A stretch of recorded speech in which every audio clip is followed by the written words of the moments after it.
On 11th April, there is interesting news from the Kurakhove direction.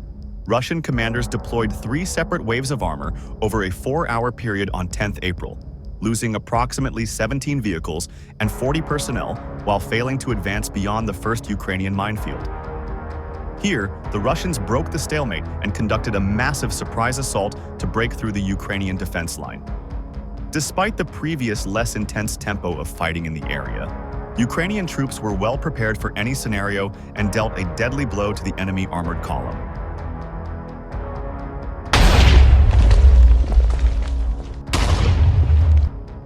Following the stalled Russian advance shortly after their capture of Kurakhove, Russian forces launched a massive mechanized assault from the village of Andriivka to gain back momentum after weeks of attritional fighting.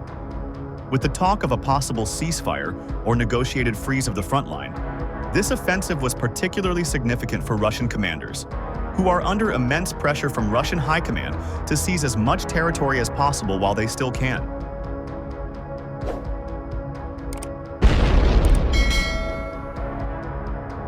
At the same time, this also aligns with one of Russia's long-standing objectives: to fully capture Donetsk Oblast, as they are already extremely close to the regional border in this sector.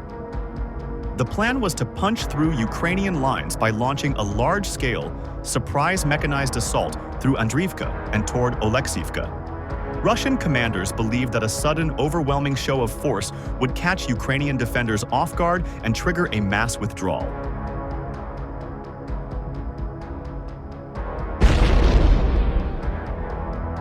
This was a stark departure from their recent pattern of small infantry group assaults, which had yielded limited gains due to precise and well-coordinated Ukrainian drone operations. Additionally, by punching through quickly, Russians hoped that they would be able to overrun and eliminate the Ukrainian drone operators stationed in and around Oleksivka to ensure they could not halt the Russian momentum once again. However, the Ukrainian defenders had anticipated such a move. Surveillance drones, both day and night, constantly monitored Russian positions and movement.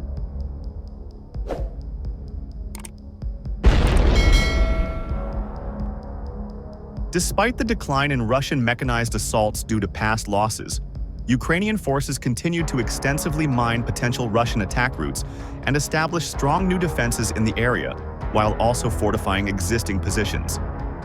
The assault began around 6:30 in the morning. A Russian column composed of approximately 12 armored vehicles, including tanks, infantry fighting vehicles, and a Kamaz truck, advanced through Andriivka and tried to bypass forward Ukrainian positions.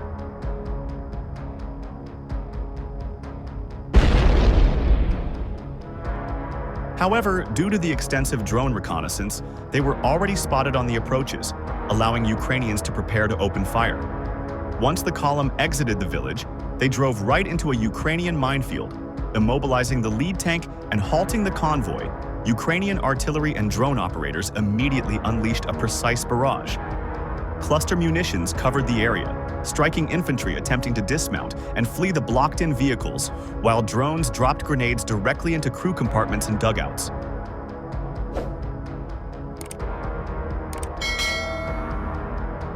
This led to a chaotic scene as Ukrainian forces sent in kamikaze drones to finish off survivors hiding in nearby bushes and already destroyed houses.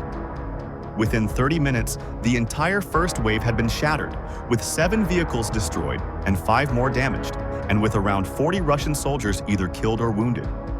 Ignoring the devastating failure of the first wave, Russian commanders pressed on and launched a second assault around 8 in the morning, an hour after the first was destroyed, which involved 2 armored vehicles and approximately a dozen soldiers.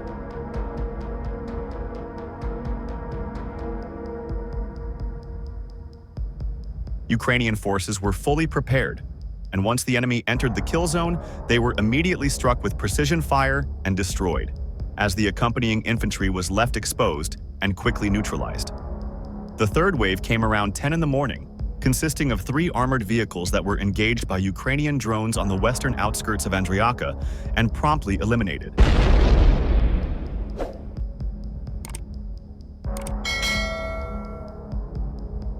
Notably, after the Russian spearhead was defeated, the Russian Air Force conducted intense glide bomb strikes on suspected positions of Ukrainian drone operators in the rear, However, as Ukrainian soldiers on the ground reported, all Ukrainian drone teams successfully survived the Russian revenge barrage. Overall, Russia's obsession with achieving a breakthrough by brute force has only handed Ukraine another victory.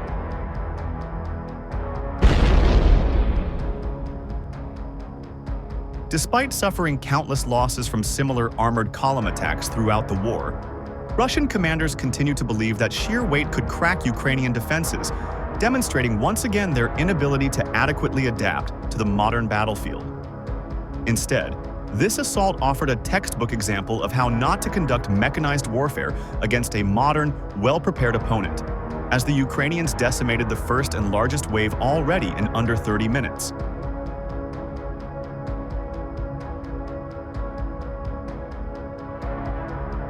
At the same time, the Ukrainian Air Force successfully struck and destroyed the command center of the 81st Self-Propelled Artillery Regiment of Russia's forces located in the temporarily occupied territory of Kherson region, according to the Center for Strategic Communications, Stratcom, of the Armed Forces of Ukraine, AFU. Thanks to the professional skill of Ukrainian pilots, a reinforced concrete facility was completely destroyed. The number of enemy casualties is still being clarified, but it is estimated that 20 to 30 Russian troops were eliminated.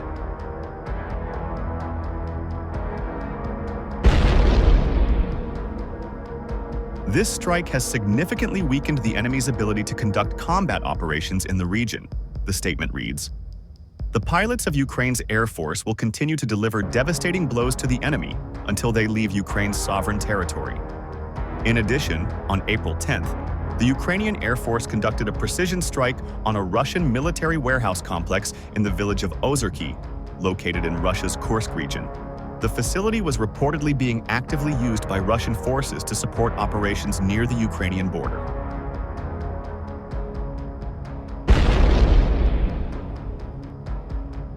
The strike destroyed multiple hangars, military buildings, and technical equipment. According to preliminary reports, more than 30 Russian servicemen were killed, including UAV operators and technical personnel. The Ukrainian military noted that the elimination of this facility significantly weakens Russia's ability to carry out offensive operations against Ukrainian defense forces in Sumy region and along the Kursk axis. The armed forces of Ukraine will continue to dismantle elements of Russia's military infrastructure until the aggressor ends its war against the Ukrainian people, the statement concluded.